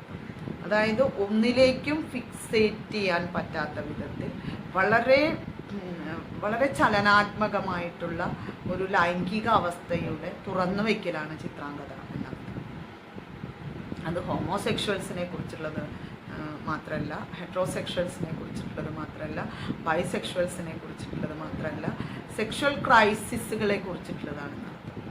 അപ്പോൾ ചിത്രാംഗത എന്നുള്ള പേര്, അതിൻ്റെ ഒരു വഴി ഒക്കെ നോക്കുമ്പോൾ നമ്മൾ പെട്ടെന്ന് വിചാരിച്ചു പോകും അതൊരു സെക്ഷൽ ക്രൈസിസിനെയാണ്, അല്ലെങ്കിൽ ഈ ഹോമോസെക്ഷൽസിൻ്റെ ഒരു പ്രശ്നമാണ് ഐഡൻറ്റിഫൈ ചെയ്യുന്നത്.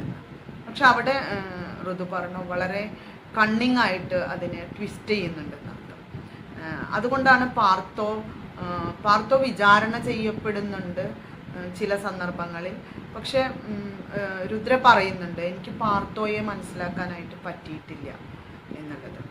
അതുപോലെ ഒരു സന്ദർഭത്തിൽ ഡോക്ടറോട് പറയുന്നുണ്ട് ഈ സ്പൈറൽ സ്റ്റെയേഴ്സിനെ, അതിലൊരു കളിയാണ് ഈ സ്പൈറൽ സ്റ്റെയേഴ്സിനെ നിങ്ങൾ എന്ത് വിളിക്കും എന്നുള്ളത്, അതിനെ സർക്കുലാർ സ്റ്റെയേഴ്സിനെ നിങ്ങൾ എന്ത് വിളിക്കും എന്നുള്ളത്. അപ്പോൾ സ്പൈറൽ സ്റ്റെയേഴ്സ് എന്ന് ഡോക്ടർ ഉത്തരം പറയുന്നു. സ്പൈറൽ സ്റ്റെയേഴ്സ് തന്നെയാണോ, ഉത്തരം ശരിയാണോ എന്നുള്ളൊരു ചോദ്യമുണ്ട്. അപ്പോൾ ആ ചോദ്യം വേറൊരു സന്ദർഭത്തിൽ രുദ്ര പാർത്തോയോട് ഞാൻ സ്പൈറൽ സ്റ്റെയേഴ്സിനെ കുറിച്ച് ചോദിച്ചു കഴിഞ്ഞാൽ പാർത്തോ എന്തു മറുപടി പറയും എന്നുള്ളത് എനിക്ക് കൗതുകം ഉണ്ടാക്കുന്നുണ്ട് എന്നുള്ള രീതിയിൽ പറയുന്നുണ്ട്. അപ്പം ഇത്തരം കൗതുകങ്ങളെ മുന്നോട്ട് കൊണ്ടുപോകാനുള്ള ഒരു എന്താ പറയുക, ഒരു തരത്തിലുള്ള ഒരു എർജ് സിനിമ ഉണ്ടാക്കുന്നുണ്ട്, അതിനുള്ളൊരു നീഡ് ഉണ്ടാക്കുന്നുണ്ട് എന്നുള്ളതാണ്. അതുകൊണ്ട് ചിത്രാംഗത എന്നുള്ള സിനിമ ഒരു കോംപ്ലിക്കേറ്റഡ് മാട്രിക്സ് ആണെന്ന് പറയുന്നത്. ഒരു സങ്കീർണമായിട്ടുള്ള ഒരു മൂശ ആയിട്ടാണ് അത് നിൽക്കുന്നത്. ആ മാട്രിക്സിൻ്റെ ഉള്ളിൽ നിന്ന് ആളുകൾ പുറത്തു വരുന്നുണ്ടോ, അതിൻ്റെ ഉള്ളിൽ പെട്ടുപോകുന്നുണ്ടോ എന്നുള്ളതൊക്കെയാണ് സിനിമയുടെ വലിയൊരു പ്രശ്ന പരിസരമായിട്ട് നമ്മൾ മനസ്സിലാക്കേണ്ടത്. ഇപ്പോൾ ശരീരം എന്നുള്ളത് ഒരു പ്രധാനപ്പെട്ട പ്രശ്നമായി നിൽക്കുന്ന എല്ലാ സാമൂഹിക സന്ദർഭങ്ങളെയും സിനിമ ചോദ്യം ചെയ്യുന്നുണ്ട് എന്നുള്ളതാണ്. എന്താണ് സ്ഥിരാവസ്ഥയിലുള്ള ശരീരം എന്നുള്ളത്? അതായത് ഒരു ഘട്ടത്തിൽ ബ്രസ്റ്റ് ഇംപ്ലാന്റേഷൻ കഴിഞ്ഞ് അടുത്ത സെക്സ് ചേഞ്ചിലേക്ക് പോകാൻ താല്പര്യപ്പെടുന്ന രുദ്ര തന്നെ അത് വേണ്ടാന്ന് വെക്കുകയും വീണ്ടും തൻ്റെ പഴയ ശരീരത്തിലേക്ക് തന്നെ തിരിച്ചു പോവുകയും ചെയ്യുന്നുണ്ട്. എന്നിട്ട് അത് സിനിമ പറഞ്ഞ് അവസാനിപ്പിക്കുന്നത് എങ്ങനെയാണ്? സിനിമ പറഞ്ഞ് അവസാനിപ്പിക്കുന്ന വരികൾ എനിക്ക് പറയേണ്ടി വരുന്നുണ്ട്. അത് പറയാതെ ഇത് എന്താ പറയുക, പൂർണ്ണാവില്ല. Give me new life by beloved this blessed morning. ഈ പുതിയ പ്രഭാതത്തിൽ എനിക്ക് ഒരു പുതിയ ജീവിതം തരൂ. Give me new life. ദൈവത്തോടുള്ളൊരു പ്രാർത്ഥന പോലെയാണ് പറയുന്നത്. വാനിഷ് ഓൾ ഇൽനെസ്, എല്ലാ ഇൽനെസ്സുകളെയും ഇല്ലാതാക്കിക്കൊണ്ടുള്ള ഒരു പുതിയ ജീവിതം എനിക്ക് തരും. അപ്പോൾ ഈ ഇൽനെസ്സിനെ കുറിച്ച് പറയുമ്പോൾ ആ ഇൽനെസ് ഒരു സോഷ്യൽ ഇൻജസ്റ്റിസിൽ നിന്നുണ്ടാകുന്ന ഇൽനെസ്സാണെന്ന് അർത്ഥം. അപ്പോൾ ആ ഇൽനെസ്സിൽ നിന്ന് എന്നെ ഹീൽ ചെയ്യൂ എന്നുള്ളതാണ് ചിത്രാംഗത മുന്നോട്ട് വയ്ക്കുന്ന പ്രധാനപ്പെട്ട ഒരു സന്ദേശം. എല്ലാ തരത്തിലുള്ള അസുഖങ്ങളിൽ നിന്നും എന്നെ മോചിപ്പിക്കൂ, എന്നെ പുതിയൊരു ജീവിതത്തിലേക്ക് നയിക്കൂ എന്നുള്ളതാണ് ചിത്രാംഗതയുടെ സന്ദേശം. ആ ജീവിതം എൻ്റെ ഡിസയറുകളുടേതാണെന്നുള്ളതാണ്, എൻ്റെ ആഗ്രഹങ്ങളുടേതാണ്, എൻ്റെ ക്രൗണിങ് വിഷിൻ്റേതാണ്. അതിലേക്ക് എന്നെ നയിക്കൂ എന്നുള്ളതാണ്. അപ്പോൾ എല്ലാ ആഗ്രഹങ്ങളും എല്ലാ സെക്ഷൽ ഐഡൻറ്റിറ്റികളും സ്വയം തിരഞ്ഞെടുക്കാനുള്ള ചോയ്സ് നിങ്ങളുടേതാകാനുള്ള ഒരവസരത്തിന് വേണ്ടിയിട്ടുള്ള ഒരു അന്വേഷണമാണ് ചിത്രാംഗത എന്ന ആകത്തുകയിൽ പറഞ്ഞ് നമുക്ക് അവസാനിപ്പിക്കേണ്ടതായിട്ട്.